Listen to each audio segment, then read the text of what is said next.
I'm Lieutenant Williams, a police officer attached to the Juvenile Division. I'm on my way to Monroe Junior High School to talk to a group of young people.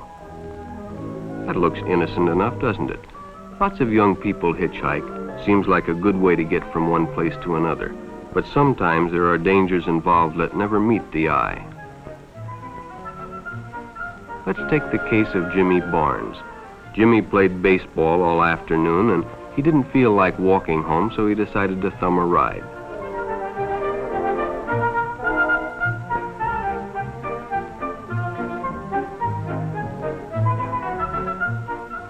He'd done it 100 times before, and he didn't think anything was unusual when the driver struck up a friendly conversation. In fact, he seemed like a real nice guy. He asked Jimmy if he played baseball in the park often.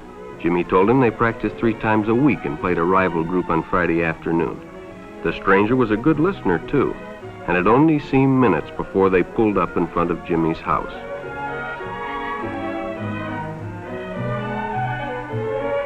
When Jimmy got out, the stranger gave him a friendly pat.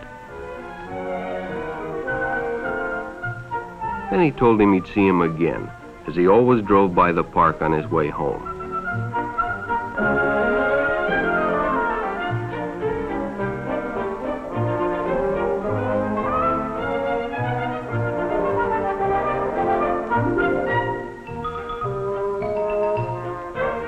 Sure enough, the following day, when Jimmy finished playing ball, well, the man was there waiting.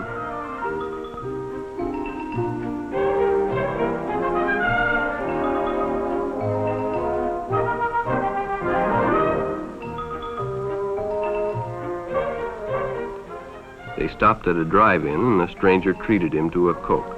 During their conversation, he told several off-color jokes, but Jimmy had heard others before, and, well, it made him feel big to so easily win the confidence of an older person.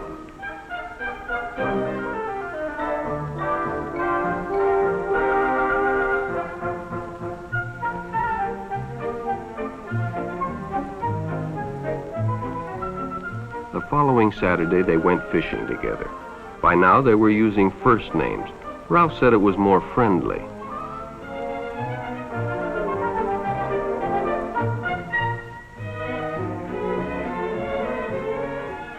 Jimmy hadn't enjoyed himself so much in a long time. Then during lunch, Ralph showed him some pornographic pictures. Jimmy knew he shouldn't be interested, but, well, he was curious. What Jimmy didn't know was that Ralph was sick, a sickness that was not visible like smallpox, but no less dangerous and contagious, a sickness of the mind. You see, Ralph was a homosexual, a person who demands an intimate relationship with members of their own sex. But by now, Jimmy felt a fondness for Ralph, and they continued to go places together. Ralph was generous and took Jimmy many interesting places and did many nice things for him. He bought presents and even gave him money, but payments were expected in return. You see, Jimmy hadn't recognized Ralph's approach soon enough. When Ralph first asked Jimmy to go fishing alone, he should have discussed it with his parents or teacher. Finally, Jimmy told his parents, and they reported it to the juvenile authorities. Ralph was arrested, and Jimmy was released on probation in the custody of his parents. But all homosexuals are not passive. Some resort to violence, as in the case of Mike Merrick.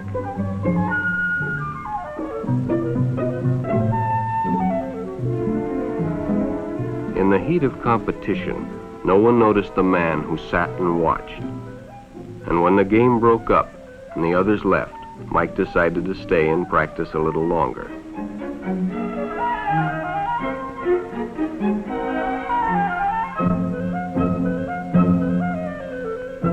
The stranger joined him. He was friendly and, well, it was better than playing alone.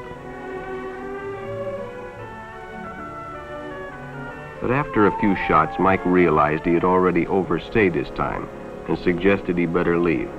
The stranger told him if he'd like to stay longer, he'd be glad to drive him home when they finished. Sounded great to Mike. Chance to play longer and get a ride home, too.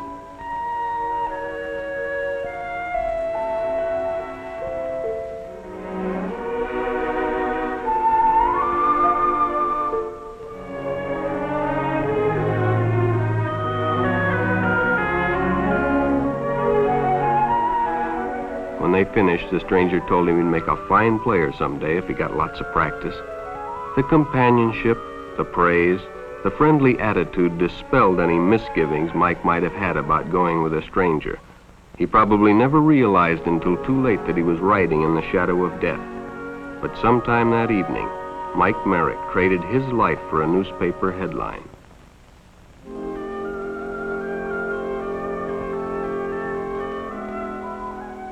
As Denny and Jerry got the papers ready for Jerry's afternoon delivery, they only casually noticed the two boys that raced by in the afternoon traffic, and they didn't pay much attention to the car that drew up shortly afterwards until the man called them over.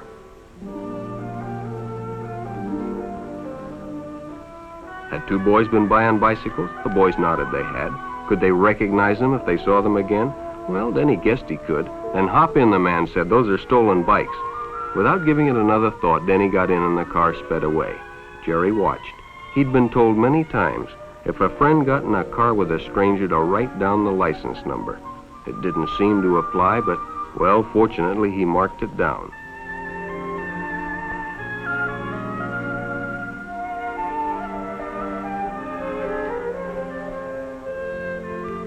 When he delivered a paper to Denny's house, he asked his mother if they'd caught the boys that had stolen the bicycles. Denny hadn't returned, so he told her the story and gave her the paper with the license number.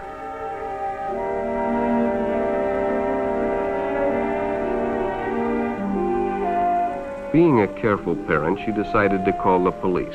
Jerry supplied the necessary information, and the stranger's car was quickly spotted. It was a good example of how important it is to always get the license number and description of any stranger who takes a young person off alone, no matter what they tell you.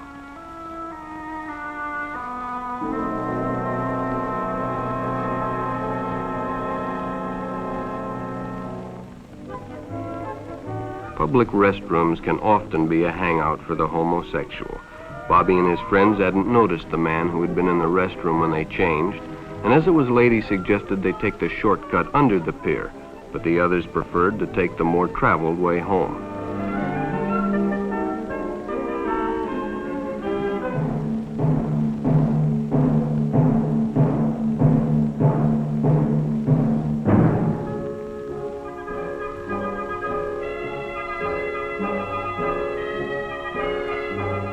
When Bobby recognized the stranger as the man in the restroom, the shortcut under the pier didn't seem like a good idea at all.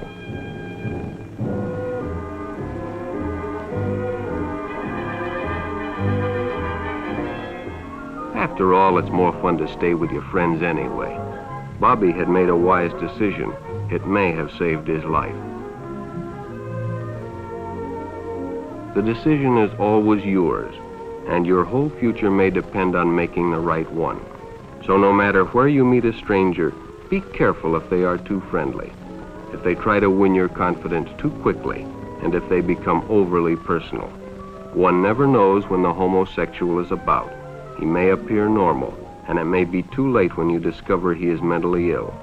So keep with your group, and don't go off alone with strangers unless you have the permission of your parent or teacher.